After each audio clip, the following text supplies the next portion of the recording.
Mahin office থেকে ফিরে নিজের ডুপ্লেক্স চাবি দিয়ে দরজা খুলে রুমে প্রবেশ করে।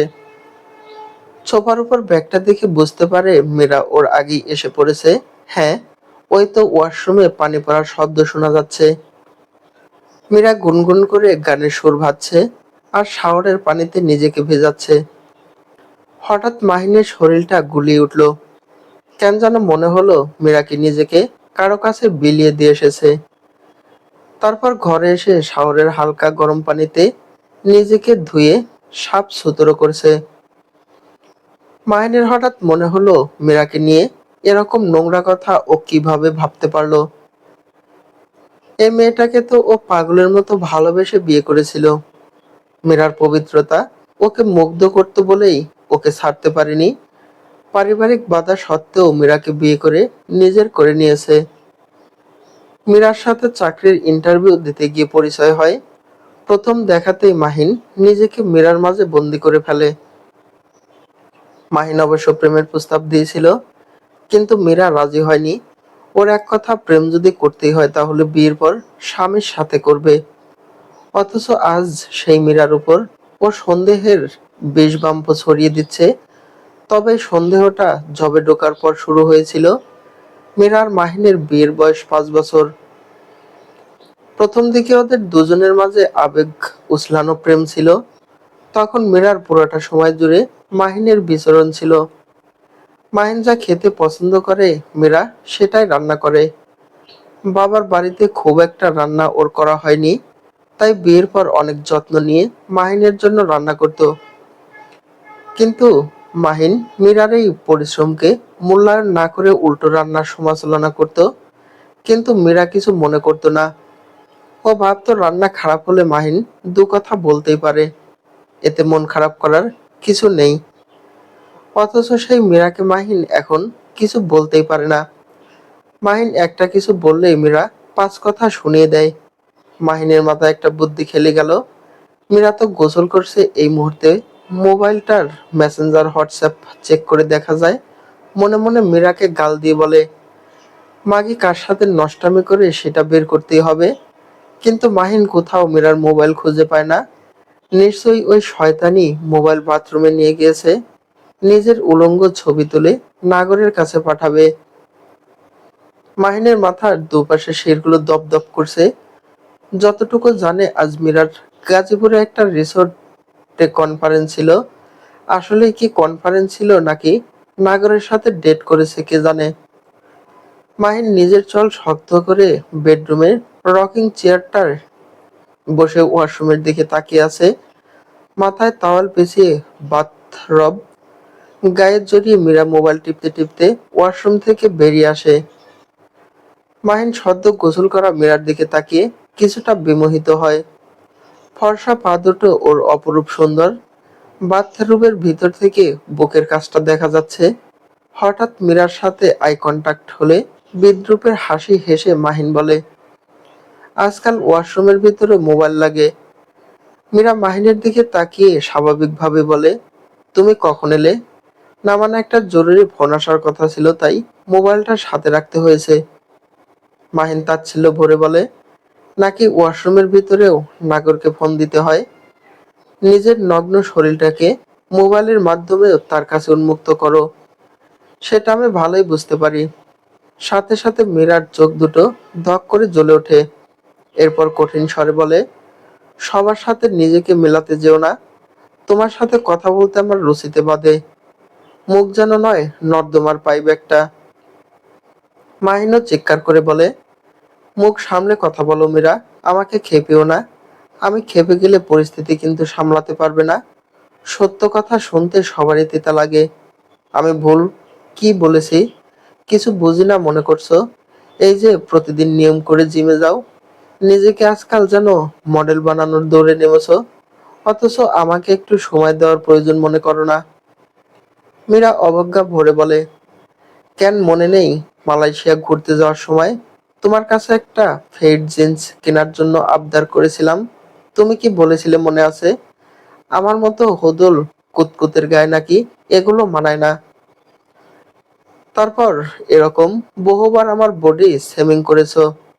আমার শরীরের বাঁকে বাঁকে নাকি চর্বি, এও বলেছ তোমার বাবা তোমাকে ভাত ছাড়া কিছু খাওয়ায়নি।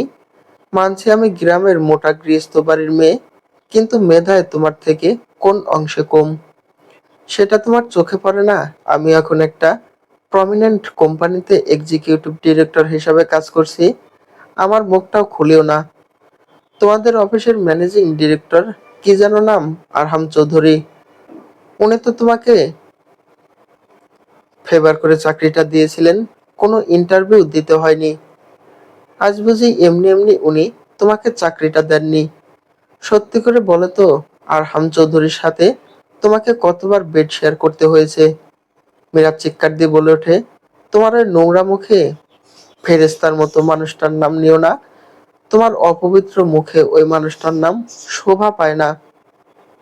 মাহিন নিজের অবস্থান থেকে উঠে এসে মীরাকে পাজা কোলে করে তুলে বিছানায় ছুঁড়ে মারে। এরপর মীরার উপর উঠে বসে। মীরা হাত পা ছোড়াছুড়ি করছিল, কিন্তু কিছুতেই মাহিনের সাথে পেরে উঠছিল না। মীরা জানে মাহিন এখন ওর পুরো শরীরটাকে কামড়ে আঁচড়ে আহত করবে। ও ইদানিং সন্দেহের বশবর্তী হয়ে ওর সাথে এমনই করে। মীরার আর্তনাদ যন্ত্রণা কিছুই মাহিনের কর্ণে পৌঁছায় না। একসময় মীরা নিস্তেজ হয়ে পড়ে। মাহিন ওর কামলালসা ক্ষোভ মিটিয়ে মীরাকে নিস্তেজ করে রুম থেকে বেরিয়ে যায়। বারান্দায় গিয়ে নিকোটিনের ধোঁয়া ছাড়ে। হ্যাঁ, মীরা ওকে বহুবার ছেড়ে যেতে চেয়েছিল, কিন্তু পারেনি। আসলে ওর বাবা মা ভাই ওর এই বিয়েটাকে মেনে নেননি। মাহিনকে ছেড়ে এত বড় ঢাকা শহরে ও কোথায় থাকবে, যেখানে প্রতিনিয়ত নারীদের হেনস্থা করতে মানুষরূপী নরপশুগুলো উৎপেতে থাকে। সামান্য একটা ভুলে কোথায় কোন খাদের কিনারে পৌঁছে যাবে যার কোনো ইয়ত্তা নেই। ওর বাবা স্কুলের ধর্মশিক্ষক, খুব রক্ষণশীল পরিবারে ওর বেড়ে উঠেছে। তাছাড়া নিজের এই অপমানের মুখ আপনজনদের দেখাতে মন চায় না। বিয়ের পর মাহিন মীরাকে সন্দেহ করত না, কিন্তু একটু খিটখিটে স্বভাবের ছিল। মীরা সেটা মেনে নিয়েছিল। কিন্তু গত ২ বছর থেকে মাহিন ওকে সন্দেহ করা শুরু করে। বিশেষ করে চাকরিটা হওয়ার পর থেকে মাহিনের এই পরিবর্তন আরহাম ভাইকে একদম সহ্য করতে পারে না।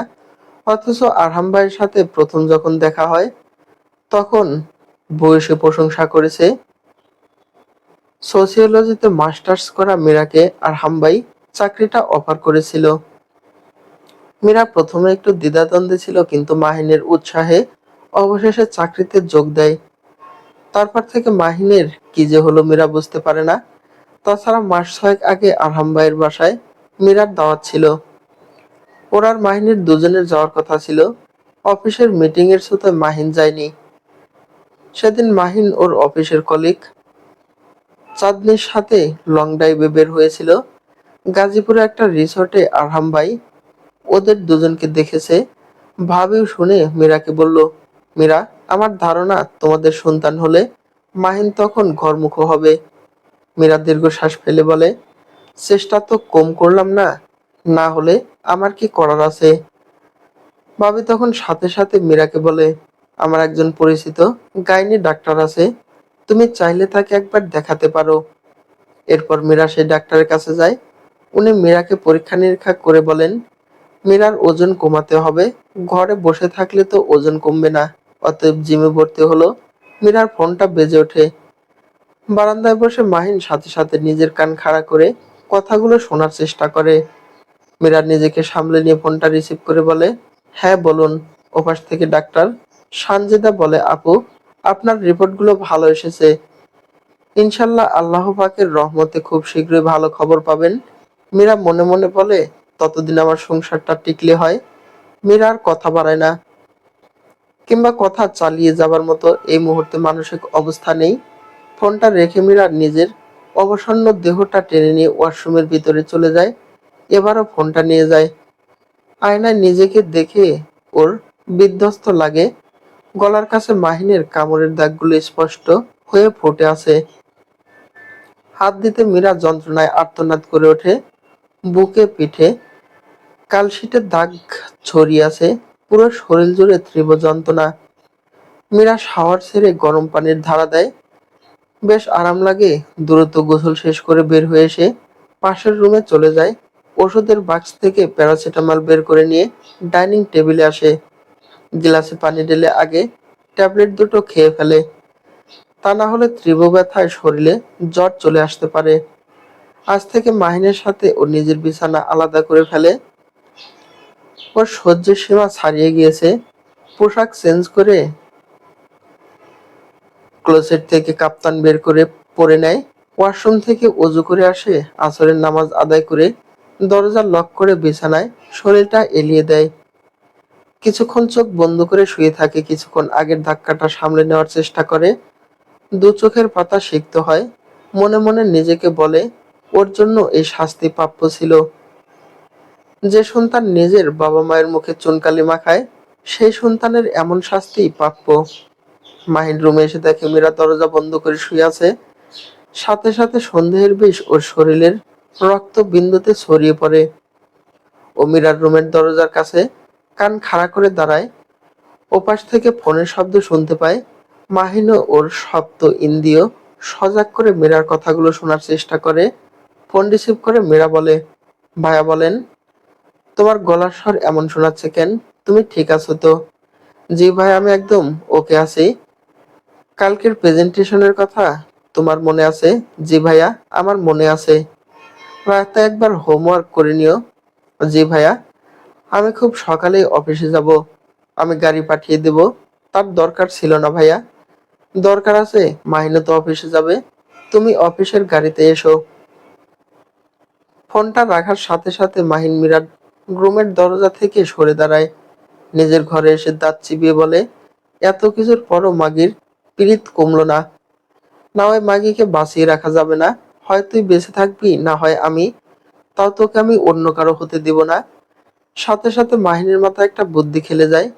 ও বাসা থেকে বের হয়ে লিফট দিয়ে বেসমেন্ট নেমে পড়ে।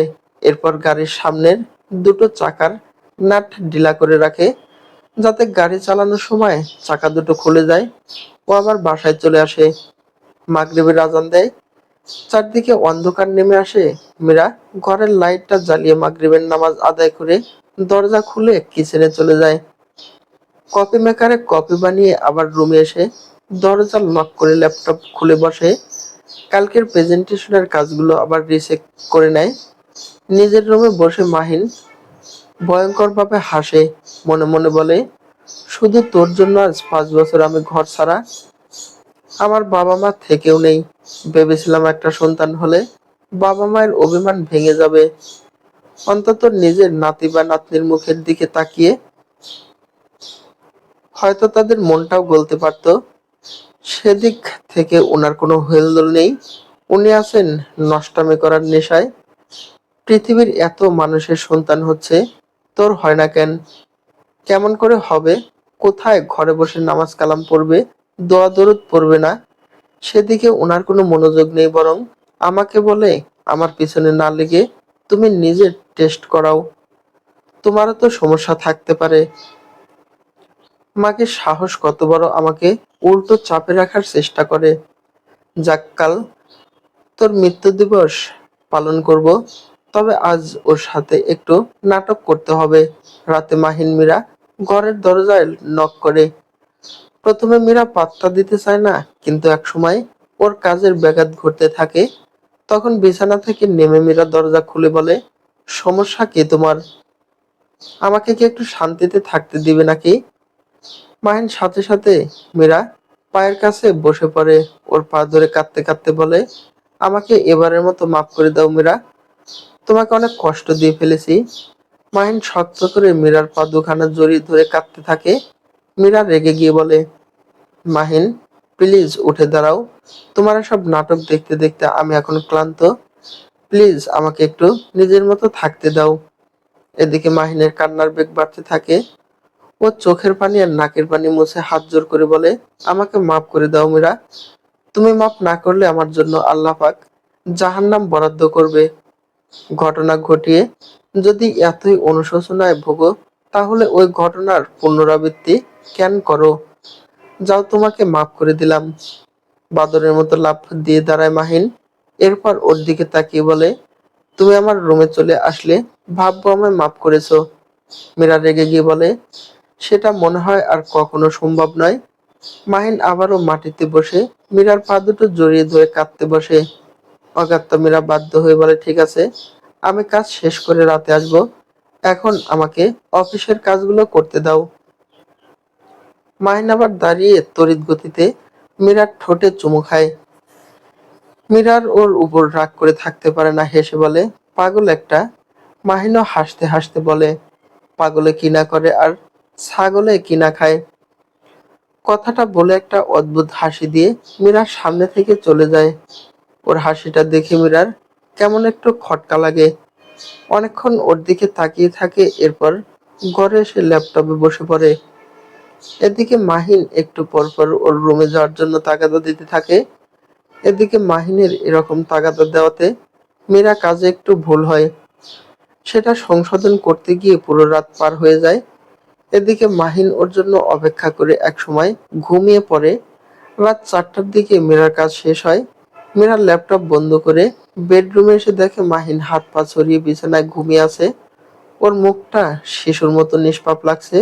সেদিকে তাকিয়ে মীরা মনে মনে বলে, এই মানুষটাই আবার একসময় নরপিশাচের মতো ওর উপর ঝাঁপিয়ে পড়ে। কিভাবে ওর পুরো শরীরটাকে ও আঘাত করতে থাকে, তখন দয়া মায়ার লেশ মাত্র থাকে না। ও যে কেন এভাবে ক্ষেপে ওঠে মীরা বুঝতে পারে না। কিচেনে গিয়ে এক কাপ কফি বানিয়ে মীরা বারান্দায় গিয়ে বসে। যতই মাহিন মাপ চেয়ে নিক, ওর এরকম পশুর মতো আচরণ মীরা মন থেকে মেনে নিতে পারে না। একবার ভেবেছিল সাইকিয়াট্রিস্ট দেখাবে কিনা, কিন্তু মীরা জানে মাহিন একথা শোনার সাথে সাথে প্রচন্ড অশান্তি করবে।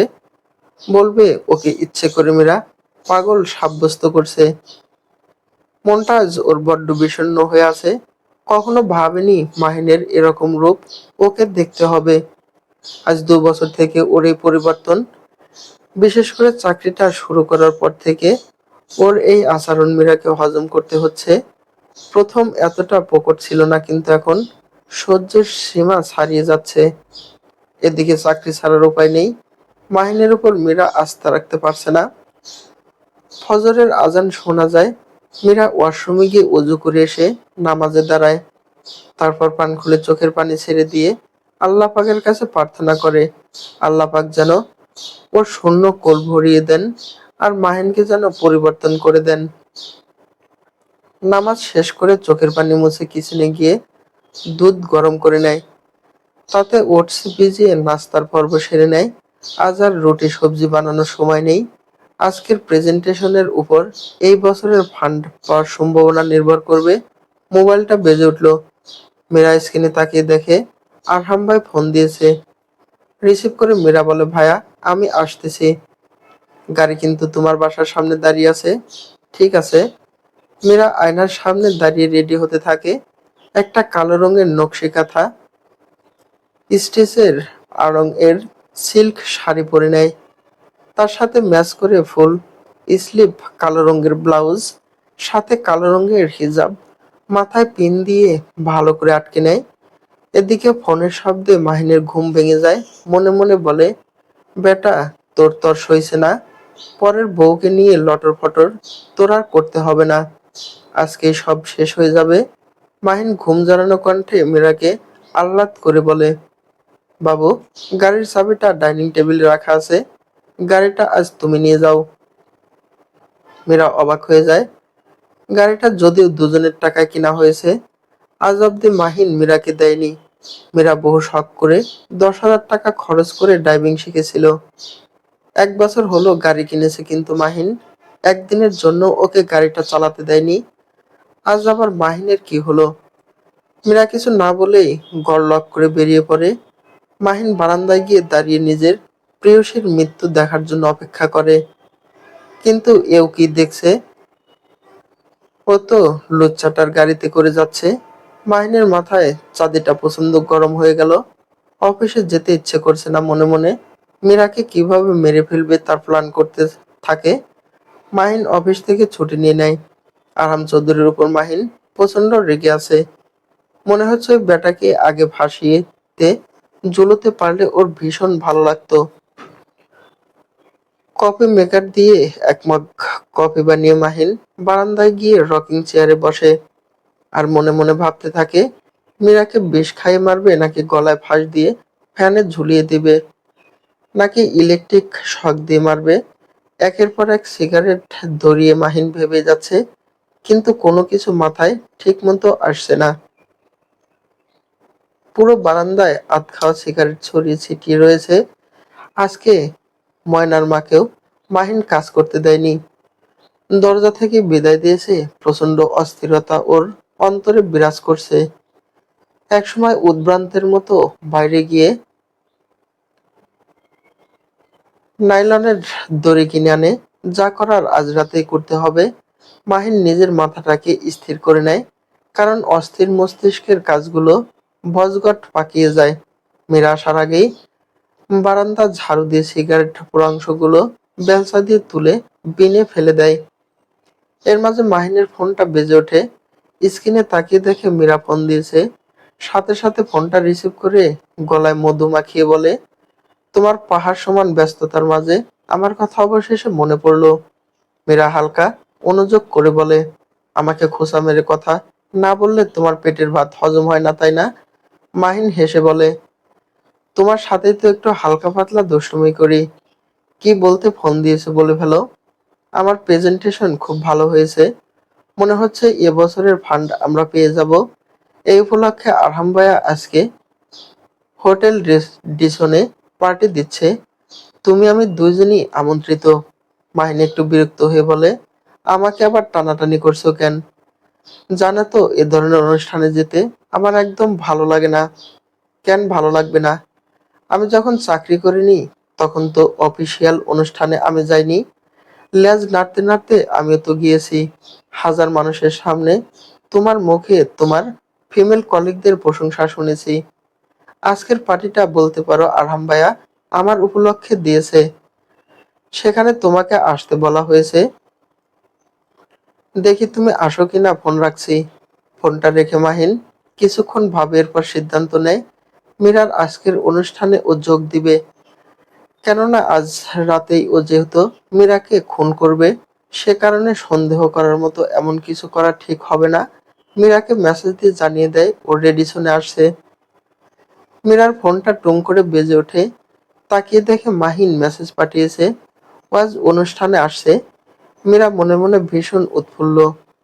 মীরা ওকে মেসেজে জানায় ব্যস্ততার কারণে ও অফিস থেকে রেডিসনে চলে যাবে। মাহিন যেন সন্ধ্যা ৭টার মধ্যে রেডিসনে চলে আসে। মেসেজটা সিন করার সাথে সাথে মোবাইল অফ হয়ে যায়।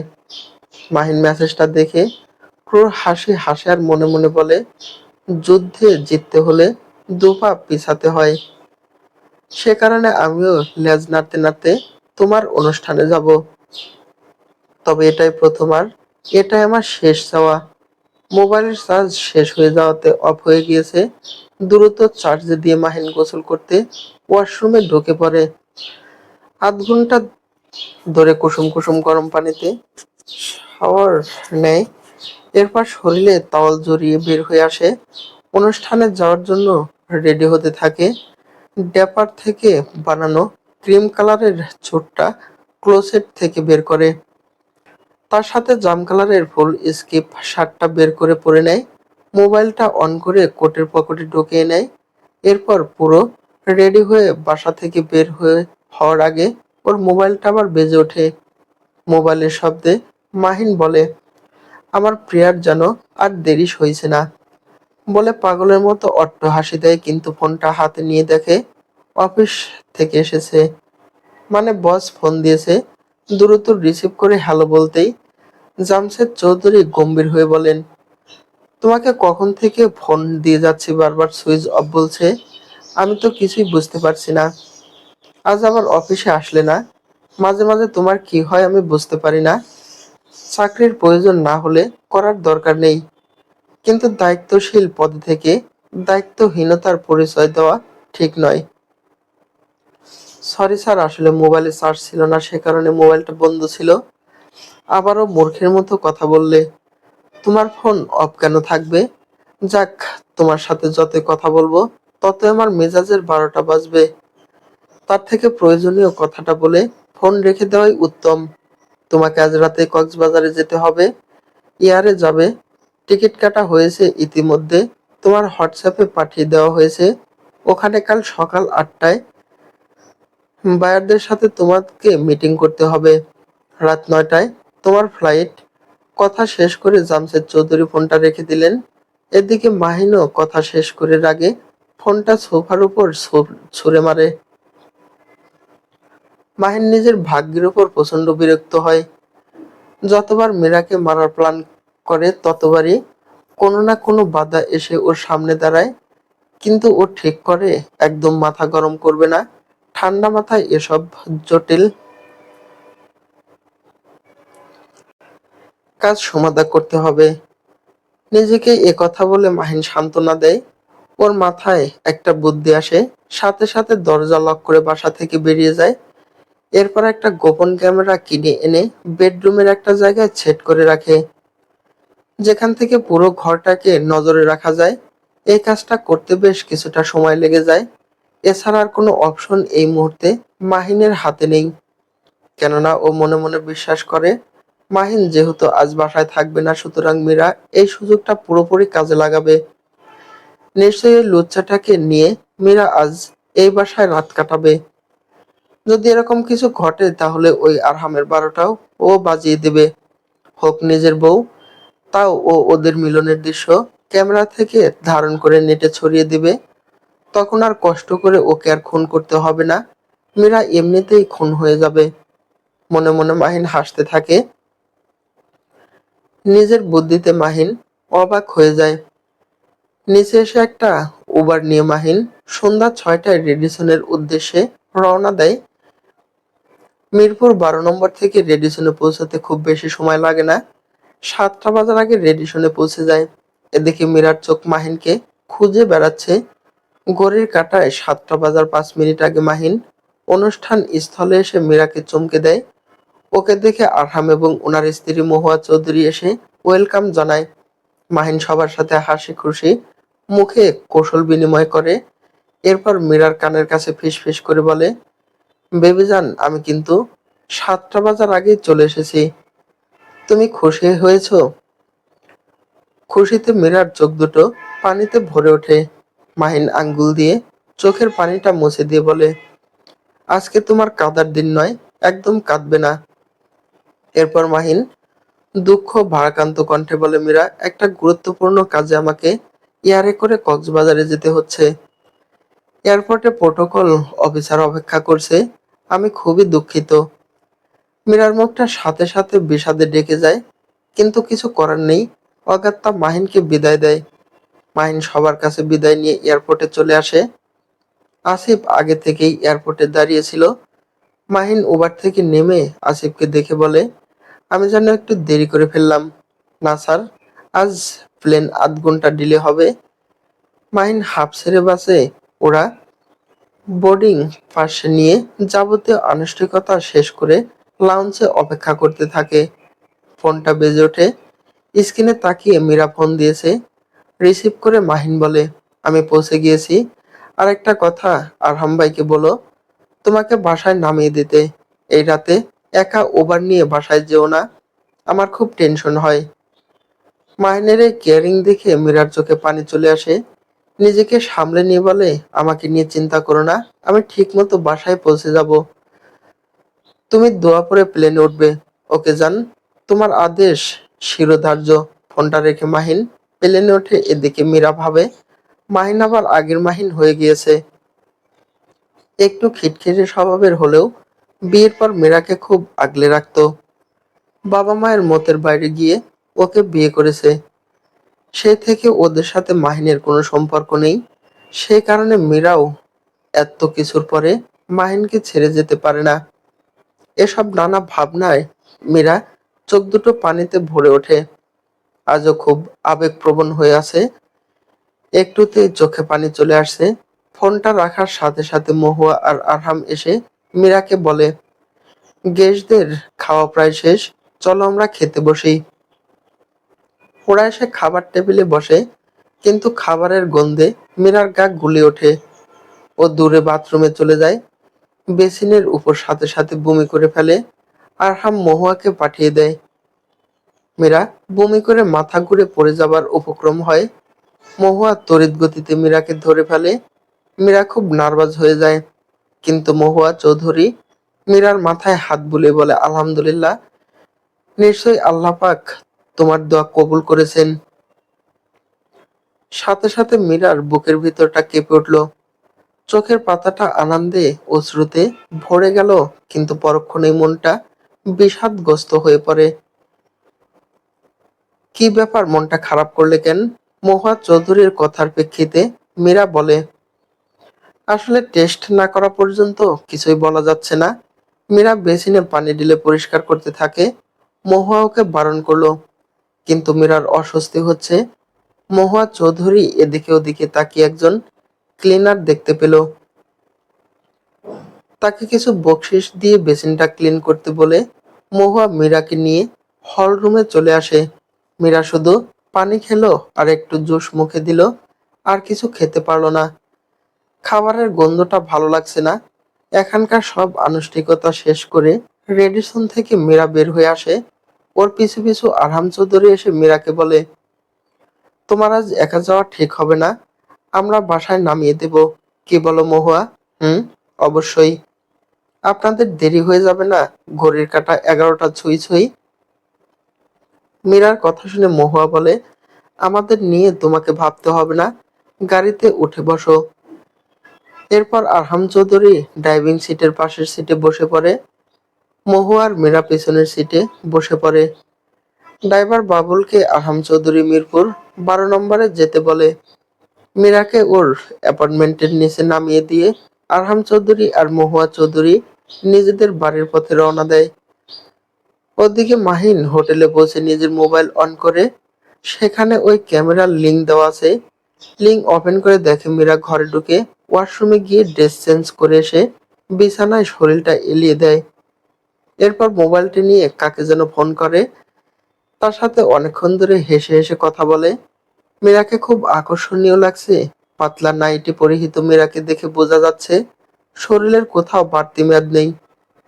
নিয়মিত জিম করার সাথে অফিসের উজ্জ্বল পারফরমেন্স মাহিনকে উদ্বিগ্ন করে তোলে। ইদানিং মীরাকে হারানোর ভয় ওকে পেয়ে বসে। মীরার উন্নতি দেখে মাহিন নিজের মাঝে আত্মবিশ্বাসের অভাব বোধ করে। আরহাম চৌধুরীর সময় অসময়ে কল করা এর সাথে যোগ হয়। মীরা বলে, অফিসের বিষয়ে ওরা কথা বলে, কিন্তু মাহিনের বিশ্বাস হয় না। তবে মাহিনের সামনে ওরা অফিসের কাজ নিয়ে কথা বলে। যাই হোক, মাহিন যতক্ষণ জেগেছিল মোবাইলে মীরার দিকে দৃষ্টি রাখছিল। একসময় মোবাইল অন রেখেই মাহিন ঘুমিয়ে পড়ে। পরের দিন ভোরে উঠে মাহিন মিটিং এ অংশ নেয়। এদিকে মীরার শরীরটা খারাপ থাকাতে আরহাম চৌধুরী ওকে ছুটিতে থাকতে বলে। মীরাও খুব ক্লান্ত অনুভব করে। তারপরও সকালে একটু বের হয়। ডক্টরের চেম্বারে গিয়ে রক্ত আর ইউরিন দিয়ে আসে। নিজেও একটা প্রেগন্যান্সির কিট নিয়ে বাড়ি চলে আসে। বাসায় এসে ড্রেস চেঞ্জ করে ওয়াশরুমে গিয়ে টেস্ট করে দেখে দুটো লাল দাগ ফুটে উঠেছে। মীরা আনন্দে কেঁদে ফেলে, তবে মনে মনে একটা সংখ্যা কাজ করে। মাহিন যদি বলে এই সন্তান ওর নয়, তখন ও কি করবে? কারণ মাহিন ওকে সন্দেহ করে। ও খুব সন্দেহবাতিক মানুষ। রুমে আসতেই ফোনটা বেজে ওঠে। স্ক্রিনে তাকিয়ে দেখে মাহিন ফোন দিয়েছে। রিসিভ করতেই ওপাশ থেকে মাহিন বলে, গোলাপি থ্রি পিসটা তোমাকে বেশ মানিয়েছে। মীরা অবাক হয়ে বলে, তুমি কিভাবে জানলে আমি গোলাপি থ্রি পিস পরেছি? মাহিন ক্যামেরার মাধ্যমেই সবই দেখতে পারছে। অট্ট হাসি দিয়ে বলে, মনের টান বুঝেছো বেবিজান। মীরা সহজ সরল মনে মাহিনের কথা বিশ্বাস করে। তুমি কবে আসছো? মীরার কথা শুনে মাহিন বলে, কেন? আমার আদর খেতে ইচ্ছে করছে। কি যাতা বলছো? কেউ শুনলে তোমাকে কি ভাববে? শুনলে শুনবে, আমি আমার বউয়ের সাথে মজা করছি। তুমি আসছো কবে? মাহিন তখনই মনে মনে মীরাকে সন্দেহ করতে শুরু করে। ওর কেন এত জানার আগ্রহ? ও কবে আসছে? নাকি আজকের রাতটা নিজের নাগরের সাথে কাটাবে বলে ঠিক করেছে? মাহিনের নীরবতায় মীরা বলে, চুপ করে গেলে কেন? দেখি কবে আসি। হুট করে এসে তোমাকে সারপ্রাইজ দিলে কেমন হয় বলো তো? মীরা হেসে বলে, ভালোই হয়। তবে আমিও তোমাকে সারপ্রাইজ দেব, তাই নাকি? হুম। তুমি এতটাই খুশি হবে যা কখনো কল্পনাও করতে পারবে না। মাহিন মনে মনে বলে, তোমার জন্য বিশাল সারপ্রাইজ অপেক্ষা করছে। আমার সাথে বিশ্বাসঘাতকতার ফল তোমাকে অবশ্যই পেতে হবে। ফোন রাখছি, ওকে। ফোনটা রেখে মীরা কিচেনে চলে যায়। কলিং বেলটা বেজে ওঠে, দরজা খুলে দেখে ময়নার মা এসেছে। মীরা ময়নার মাকে ভিতরে আসতে বলে নিজের ঘরে চলে আসে। ওদিকে ক্যামেরায় কলিং বেলের শব্দ শুনে মাহিন তটস্থ হয়ে দেখতে থাকে। ময়নার মা রুমে এসে মীরাকে বলে, আজকে কি রান্না করবেন? মীরা বারান্দা থেকে শুকনো কাপড়গুলো তুলে এনে ভাঁজ করে ক্লোজেটে তুলে রাখে। ময়নার মাকে ফ্রিজ থেকে খাসির মাংস বের করতে বলে। ওর মন বলছে মাহিন আজই চলে আসবে। মনে মনে ঠিক করে আজ সে খাসির মাংস আর ভুনা খিচুড়ি রান্না করবে। ওদিকে ময়নার মা পেঁয়াজ কেটে আদা রসুন জিরা বেটে রেডি করে রাখে। এরপর ঘরদোর ঝাড়ু দিয়ে মুছে সব কাজ শেষ করে বাসায় চলে যায়। এর মাঝে আসরের আজান হয়ে যায়। মীরা রান্না শেষ করে ওয়াশরুমে গিয়ে উজু করে এসে নামাজ আদায় করে নেয়। সাথে ২ রাকাত শুকরানার নামাজ আদায় করে। কতদিনের অপেক্ষার ফল আল্লাহ পাক দিলেন। নিজের পেটে হাতটা বোলায়। এরপর ডাইনিং রুমে এসে খাসির মাংস দিয়ে খিচুড়ি খেয়ে বিছানায় শরীরটা এলিয়ে দেয়। মাহিন হোটেল থেকে ওকে দেখতে থাকে। মীরা মোবাইলে কার সাথে যেন হেসে হেসে কথা বলতে থাকে। মাহিনের সাথে সাথে মাথার ছাতিটা আবার গরম হয়ে ওঠে। কেন জানি মনে হয় মীরা ওই লুচ্চাটার সাথে কথা বলছে। তবে আরহাম লুচ্চা হ্যাবিশিয়ানা। ফাঁকা বাসা পেয়েও অভিসারে আসলো না। আসবে কেন? যেখানে বাইরে নষ্টামি করার বহুত সুযোগ আছে। প্রায় তো গাজীপুরে যায়। মীরাকে জিজ্ঞেস করলে বলে কারখানা ভিজিটে যাই। মীরার কাজ তো সমাজের অবহেলিত বঞ্চিত নারীদের নিয়ে। কারখানায় ওর কি কাজ মাহিন বুঝে পায় না। তবে একবার মাহিন দেখার জন্য লোক লাগিয়ে রেখেছিল। সেই লোক এসে বলেছে ও কারখানার মহিলা শ্রমিকদের সাক্ষাৎকার নেয়।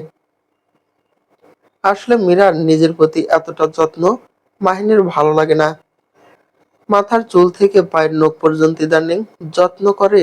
প্রথমে মাহিন ভাবতো মীরার এই সচেতনতা ওর জন্য। সে কারণে একদিন আবেগ মিশ্রিত কণ্ঠে মাহিন জিজ্ঞেস করে, তুমি কি আমার জন্য নিজেকে এমন ফিটফাট রাখো? সাথে সাথে মীরা গম্ভীর হয়ে বলেছিল, না, আমি আমার নিজের জন্য নিজেকে সাজিয়ে রাখি।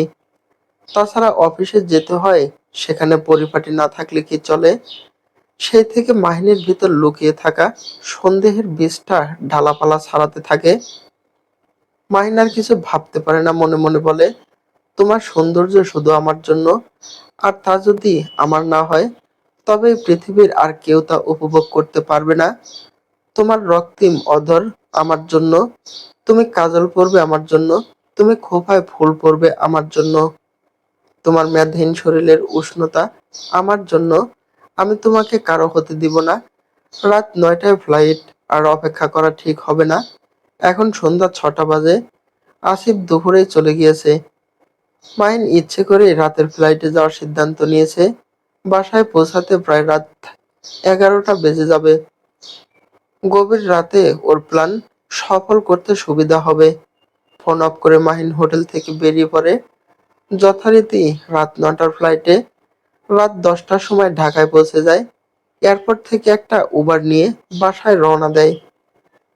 ১১টার সময় বাসায় পৌঁছে যায়। ডুপ্লিকেট চাবি দিয়ে যখনই তালাটা আস্তে করে খুলে ফেলে, তখনই বিদ্যুৎ চলে যায়। মাহিন মনে মনে আবারও বিরক্ত হয়। কেন যে বারবার বাধা চলে আসে। ঘরে ঢুকে ড্রয়িং রুমে পর্দার আড়ালে লুকিয়ে পড়ে। একটু পরেই জেনারেটর চালু হলে ঘরে কারেন্ট চলে আসে। খট করে শব্দ হওয়াতে মীরা ফোন হাতে দরজার কাছে চলে আসে। দরজার লকটা দেখে আবার রুমের ভিতর চলে যায়। মীরার ফোনটা বেজে ওঠে। মাহিন কান খাড়া করে রাখে। গোপন জায়গা থেকে লাইলনের দড়িটা বের করে ফাঁস দেওয়ার জন্য সেটা রেডি করে। ফাঁস দিয়ে ওকে ফ্যানে ঝুলিয়ে দেবে। তারপর চিৎকার করে দারোয়ানকে ডাকবে। এমন ভাব করবে বাসায় এসে মীরাকে ফ্যানে ঝুলন্ত অবস্থায় পেয়েছে। মীরা হাসতে হাসতে ফোনে কথা বলে। কি জানি মাহিনীর কাছে এই সংবাদ সারপ্রাইজ হবে কিনা আমি জানি না, কারণ ও আমাকে সন্দেহ করে হয়তো চাকরিটা ছেড়ে দিতাম, কিন্তু বাসায় বসে থাকলে আমাকে ডিপ্রেশন গ্রাস করে, সে কারণে চাকরিটা করছি। এখন যেহেতু কনসেপ্ট করেছি শরীর পারমিট না করলে চাকরিটা ছেড়ে দিতে পারি। তবে এটাও ঠিক, মাহিন যদি নিজের সন্তানকে অস্বীকার করে তাহলে চাকরিটা ছাড়বো না। আমার পরিচয় ওকে আমি বড় করে তুলবো। কথাটা বলে মীরা খাট থেকে নেমে জানালার কাছে দাঁড়ায়। আকাশে আজ রূপালি থালার মতো চাঁদ উঠেছে। মীরার বুক থেকে একটা দীর্ঘশ্বাস বের হয়ে আসে। ফোনের ওপাশ থেকে ডাক্তার আপু মীরাকে বলে, এত ভেবো না, আল্লাহ পাকের কাছে দোয়া করো, দেখবে সব ঠিক হয়ে যাবে। মীরা ইমোশনাল হয়ে সিক্ত গলায় বলে, আপু তুমি তো আমার জার্নিটা দেখেছো। একটা সন্তানের জন্য আমি নিজেকে ভেঙে চুরে গড়েছি, অফিস করে জিমে গিয়ে নিজের শরীরের বাড়তি মেদ ঝরিয়েছি, ডায়েট করেছি। আমি কতদিন পর আজ শান্তি করে খিচুড়ি খেলাম, ভাত খাওয়া প্রায় ছেড়ে দিয়েছি। এমন সময় মাহিন পিছন দিক থেকে মীরাকে জড়িয়ে ধরে। অকার সাথে এভাবে জড়িয়ে ধরাতে মীরার হাত থেকে ফোনটা পড়ে যায়। মাহিন মীরাকে পাজা কোলে করে কোলে তুলে নেয়, এরপর ওর গালে চুমু খেতে খেতে বলে, তুমি আমাকে একই শোনালে, আমিও শুধু এই সংবাদ শোনার জন্য তীর্থের কাকের মতো অপেক্ষা করে থেকেছি। তোমার জিম করা দেখে ভাবতাম সংসারের দিকে তোমার কোনো টান নেই, ডায়েট করা দেখে সন্দেহ করতাম। মীরা, আমাকে তুমি মাফ করে দাও। আমার মতো শয়তানটাকে তুমি যা শাস্তি দিবে আমি তা মাথা পেতে নিব, শুধু তুমি আমাকে ছেড়ে যেও না। ডাক্তারদের কথোপকথন শুনে মুচকি হেসে ফোনের লাইনটা কেটে দিয়ে আল্লাহ পাকের কাছে শুকরিয়া আদায় করে মাহিন মীরাকে বিছানায় আলতো করে শুয়ে দেয়। মীরা মাহিনের দিকে তাকিয়ে বলে, চলে যাবার হলে অনেক আগে চলে যেতাম, আমি শুধু শেষটা দেখতে চেয়েছিলাম। আল্লাহ পাকের উপর আমার ভরসার বিশ্বাস ছিল, আল্লাহ পাক তোমাকে ঠিক আমার কাছে ফিরিয়ে দিবেন। আমি তো তোমার সাথে প্রতারণা করিনি। কিন্তু মাহিন নিজের হাত মুঠো করে দেওয়ালে ঘুষি মেরে বলে, তুমি জানো না আমার এই হাত কত জঘন্য কাজ করতে যাচ্ছিল। মাহিন হাতের চামড়া ছিলে গিয়ে সেখান থেকে রক্ত ঝরতে থাকে। মীরা সেটা দেখে দৌড়ে গিয়ে ফার্স্ট এইড বক্স এনে হাতে ব্যান্ডেজ বেঁধে দিয়ে বলে, তোমার পাগলামি করার স্বভাবটা আর গেল না। মাহিন মীরার দিকে তাকিয়ে ভাবে, ও কি করতে যাচ্ছিল, তিনটা জীবন নষ্ট হয়ে যেত। মীরার ফোনটা বেজে ওঠে, স্ক্রিনে তাকিয়ে দেখে আরহাম ফোন দিয়েছে। মীরা মাহিনের দিকে তাকায়। মাহিন সাথে সাথে মীরাকে বলে, হা করে কি দেখছো, ভাইয়ের ফোনটা ধরো। মীরা ফোনটা রিসিভ করার সাথে সাথে ওপাশ থেকে আরহাম বলে, তোমার ভাবির কাছে সংবাদটা শুনলাম, ডাক্তার ফোন করে মহুয়াকে জানিয়েছিল, ভীষণ খুশি হয়েছি। সন্তান না থাকার যন্ত্রণা আমি আর মহুয়া খুব ভালো করে জানি। মাহিনকে ট্রিট দিতে বলবে, রাখছি। মাহিন মীরার কাছে এসে আবারও ওকে বুকে জড়িয়ে ধরে। সমাপ্ত। গল্প সন্দেহের চোর কাটা, লেখা মাহবুবা বেথি।